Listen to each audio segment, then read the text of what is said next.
Saudara, kami akan paparkan sejumlah data terkait DPR RI dan juga pelantikan wakil rakyat hari ini. Ada 8 partai politik, saudara, yang lolos ambang batas parlemen dan berhak mendapatkan kursi DPR untuk periode 2024-2029. Kita akan lihat, menjadi pemenang pemilu adalah PDI Perjuangan. Meskipun dibilang katanya PDI Perjuangan itu kalah di Pilpres, tapi ternyata menguasai Senayan. PDI Perjuangan punya 110 kursi. Dengan perolehan yang terbanyak ini kemudian disusul oleh Partai Golkar dengan 102 kursi. Setelah itu ada partainya presiden terpilih nih, Partai Gerindra, ada 86 kursi. Setelah itu di urutan keempat dengan perolehan kursi terbanyak adalah Partai Nasdem. Partai Nasdem punya 69 kursi. Jika dilihat pada pemilu sebelumnya, pada pemilihan anggota DPR sebelumnya, perolehan di tahun atau di periode sebelumnya ini memang cukup signifikan naik ya. Nasdem menjadi 69 kursi. Disambung juga oleh Partai Kebangkitan Bangsa. Partai Kebangkitan Bangsa punya 68 kursi yang duduk di DPR. Dilanjutkan oleh Partai Keadilan Sejahtera, 53 kursi. Selanjutnya ada Partai Amanat Nasional, 48 kursi, dan terakhir ada Partai Demokrat, yakni 44 kursi. Kalau kita perhatikan dari 1, 2, 3, 4, 5, 6, 7, 8 partai politik yang ada di DPR saat ini, ada satu partai politik yang biasanya ada di Senayan, biasanya ada di DPR tapi tidak lolos ambang batas, yakni Partai Persatuan Pembangunan. Ini adalah perbedaan komposisi partai politik yang ada di DPR pada periode sebelumnya dengan periode 2024-2029. Nah, sementara itu saudara, yang juga menarik, ada sejumlah selebritas yang kembali mewarnai parlemen kita. Ada wajah baru, tapi ada juga beberapa wajah lama yang bertahan mendapatkan kesempatan jadi anggota DPR RI periode 2024-2029. Yang pertama, ini ada Kang Dede Yusuf, atau nama aslinya Kang Dede Yusuf ini adalah Yusuf Macan Effendi. Selebritas yang satu ini sudah beberapa periode menjadi anggota DPR. Masuk dari Partai Demokrat melalui daerah pemilihan Jawa Barat 2. Dengan suara yang diperoleh pada pemilu 2024 lalu, 210.179 suara. Dede Yusuf adalah pria kelahiran Jakarta 14 September 1966, sehingga pada saat dilantik hari ini, Dede Yusuf berusia 58 tahun. Nah, selanjutnya kemudian ada musisi kawakan Dhani Ahmad Prasetyo, atau yang kita sapa dengan Mas Ahmad Dhani biasanya. Ini berangkat dari Partai Gerindra dengan Dapil Jawa Timur 1. Nah, ini suaranya juga cukup signifikan. Konon yang terbesar di dapilnya, Mas Ahmad Dhani ini punya suara 134.227 suara.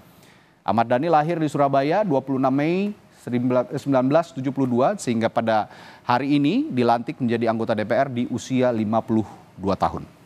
Selanjutnya, ini juga yang berkali-kali menjadi anggota DPR RI. Ada selebritas yang juga politisi, Primus Yustisio. Primus ini berlatar belakang partai politik, Partai Amanat Nasional, dan berangkat dari daerah pemilihan Jawa Barat 5. Primus juga tidak kalah punya suara yang tinggi pada saat pemilu 2024 yang lalu, yakni 128.892 suara. Primus lahir di Jakarta 17 Agustus 1975, sehingga hari ini pada saat dilantik Primus berusia 49 tahun.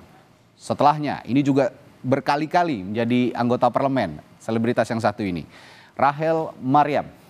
Rachel Maryam ini adalah kader Partai Gerindra yang maju dari Partai Gerindra di daerah pemilihan Jawa Barat 2 dengan suara 114.749 suara pada saat pemilu legislatif 2024 yang lalu. Rachel lahir di Bandung 20 April 1980 dan hari ini berusia 44 tahun ketika dilantik menjadi wakil rakyat. Selanjutnya ada Rieke Diah Pitaloka. Nah, yang ini juga cukup lama dan senior. Mbak Rieke atau Teh Rieke, karena orang Sunda saya memanggilnya Teh Rieke, ini berkali-kali menjadi anggota parlemen dan selalu lantang menyuarakan suara konstituennya di parlemen. Berangkat dari Partai Demokrasi Indonesia Perjuangan, Rieke maju di Dapil Jawa Barat 7. Nah, suara yang diperoleh pada saat pemilu legislatif lalu adalah 94.201 suara. Rieke lahir di Garut 8 Januari 1974 dan berusia 50 tahun pada saat dilantik hari ini. Ada juga petahana yang lain, komedian Eko Patrio yang berasal dari Partai Amanat Nasional. Mas Eko ini juga tidak main-main, beberapa kali menjadi representasi rakyat di parlemen dan menjadi petinggi di Partai Amanat Nasional. Mas Eko maju dari PAN dan dapil atau daerah pemilihan DKI Jakarta 1 dengan raihan suara di pileg lalu 93.673 suara. Mas Eko lahir di Jakarta 30 Desember 1970 sehingga hari ini berusia 53 tahun saat dilantik. Ada juga, ya kalau tadi saya sudah sempat ungkapkan suaminya, ini istrinya yang lebih dulu menjadi wakil rakyat sebelumnya. Ada Mulan Jameela yang juga lolos di DPR. Berangkat sama dengan partai politik yang mewakili suaminya, yakni Partai Gerindra. Di Dapil Jawa Barat 11, Mulan Jameela ini kemarin berkontestasi di Pileg dengan suara 83.526. Lahir di Garut 23 Agustus 1979 dan hari ini Mulan berusia 45 tahun saat dilantik. Nah, ini ada selebritas baru yang masuk, yang juga terkenal, punya lagu-lagu yang memorinya diingat banyak orang, adalah Melly Goeslaw. Melly Goeslaw ini berangkat dari Partai Gerindra di Dapil Jawa Barat 1 dengan suara 75.369. Lahir di Bandung 7 Januari 1974, berusia 50 tahun pada saat dilantik hari ini. Dan saudara, itu tadi beberapa selebritas yang berkali-kali masuk di parlemen, tapi juga ada yang baru.